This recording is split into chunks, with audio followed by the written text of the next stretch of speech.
রাজ্যে জুলাই মাস জুড়ে বন্ধই থাকছে স্কুল, কলেজ, বিশ্ববিদ্যালয়ে বাড়ি থেকে পরীক্ষার ভাবনা। বিস্তারিত জানবো এই মুহূর্তে টেলিফোনে আমাদের সঙ্গে রয়েছেন আমাদের প্রতিনিধি কৃষ্ণেন্দু অধিকারী। কৃষ্ণেন্দু, এই বিষয়ে শিক্ষামন্ত্রী ঠিক কি বলেছেন? দেখো, আজকে রাজ্যের সমস্ত বিশ্ববিদ্যালয়ের উপাচার্য, রেজিস্ট্রার, সহ উপাচার্যদের সঙ্গে শিক্ষামন্ত্রীর বৈঠক ছিল, যেটার উপলক্ষ ছিল যে কলেজ বিশ্ববিদ্যালয়ের পঠন পাঠন এবং পরীক্ষার কি হবে। সেখানেই একাধিক সূত্র আলোচনা হয়েছে এবং তার ভিত্তিতে যেগুলো সিদ্ধান্ত হয়েছে তাতে শিক্ষামন্ত্রী জানিয়েছেন, এটা স্পষ্ট করে মুখ্যমন্ত্রী আগেই ইঙ্গিত দিয়েছিলেন যে জুলাই মাস জুড়ে রাজ্যের স্কুল বন্ধ থাকছে, এটা স্পষ্ট করে দিয়েছেন শিক্ষামন্ত্রী।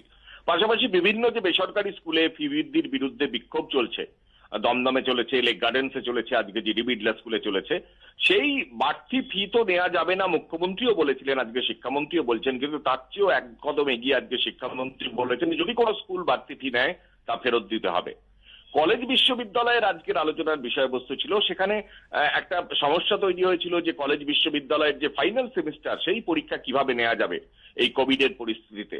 এবং সেখানে আপাতত ভাবে সর্বসম্মতিক্রমে একটা সিদ্ধান্ত হয়েছে, যদিও চূড়ান্ত সিদ্ধান্ত অনুমোদনের জন্য মুখ্যমন্ত্রীর কাছে পাঠানো হচ্ছে।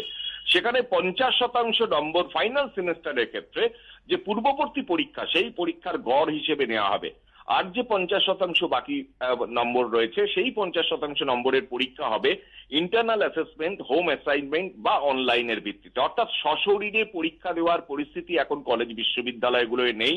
এ কার্যত সবাই, সমস্ত উপাচার্য এবং সহ উপাচার্য, রেজিস্ট্রাররা মেনে নিয়েছেন এবং সেই চিন্তা ভাবনা চলছে যে বাড়ি থেকেই যাতে পরীক্ষার ব্যবস্থা করা যায় কলেজ বিশ্ববিদ্যালয়ের ছাত্রছাত্রীদের।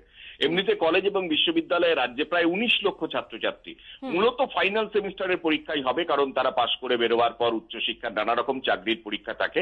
অন্যান্য সেমিস্টার কবে হবে তা চূড়ান্ত হয়নি, কিন্তু ফাইনাল সেমিস্টারের ক্ষেত্রে এই সিদ্ধান্ত হয়েছে আপাতত যে 50% নম্বর তারা পূর্ববর্তী পরীক্ষার গড়ের ওপর ভিত্তি করে পাবেন এবং 50% পরীক্ষা দিতে হবে। সেই পরীক্ষাটা বাড়ি থেকে হবে। সেটা কিভাবে হবে, অনলাইন অ্যাসেসমেন্ট হবে না হোম অ্যাসাইনমেন্ট হবে না ইন্টারনাল অ্যাসেসমেন্ট হবে, সেটা সংশ্লিষ্ট বিশ্ববিদ্যালয় ঠিক করবে। কিন্তু এই পরিস্থিতিতে কলেজ বিশ্ববিদ্যালয়ে এসে পরীক্ষা নেওয়া যাবে না, যদিও গোটা বিষয়টা চূড়ান্ত অনুমোদনের জন্য মুখ্যমন্ত্রীর কাছে পাঠানো হবে, এটা শিক্ষামন্ত্রী জানিয়েছেন। এবং জুলাই মাসের 31 তারিখের মধ্যে এই ফাইনাল সেমিস্টারের পরীক্ষার রেজাল্ট যাতে বের করে দেওয়া যায় তার কথাও বলা হয়েছে। কিন্তু পরবর্তী শিক্ষাবর্ষ কবে শুরু হবে বা আদৌ কবে কলেজ বিশ্ববিদ্যালয় খুলবে সে বিষয়ে কোনো নিশ্চয়তা আজকের বৈঠকে উঠে আসতে পারেনি। ধন্যবাদ।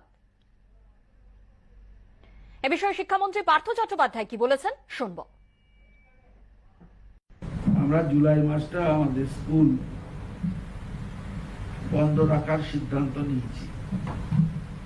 একাডেমিক সেশন নিয়ে আলোচনা করবার মতন সময় এখনো এখানে আসেনি। এই কারণেই আসেনি যে একাডেমিক সেশন যে চালু করছে এই সময় চালু করবার কথা বলছি, যে সময় আমরা নিজেরাও জানি না যে স্বাভাবিক অবস্থা অন্তত ফিল্ডে তাহলেই তো আমরা একাডেমিক সেশন চালু করতে পারবো। মাধ্যমিকের রেজাল্ট যদি বলেন সেটাও যদি আমরা আগস্টের মধ্যে করে দিই, আগস্টের ছুটির মধ্যেও যদি করবার চেষ্টা করি তাহলেও তো একটা সময় লাগবে 45 দিনের মতন। একটা হচ্ছে রেজাল্ট বের করা, আর একটা রেজাল্ট বের করে দিলাম তাদের স্বাস্থ্যবিধি মেনে অ্যাডমিশন প্রসেস চালু করা, এটাই এই মুহূর্তে করা চিন্তার মধ্যে নেই। যখন যত কাছে আসবে তখন সেই সিদ্ধান্তগুলো নিয়ে আমরা বসে চিন্তা করবো, কিন্তু এখন চিন্তা করার কোনো জায়গা নেই।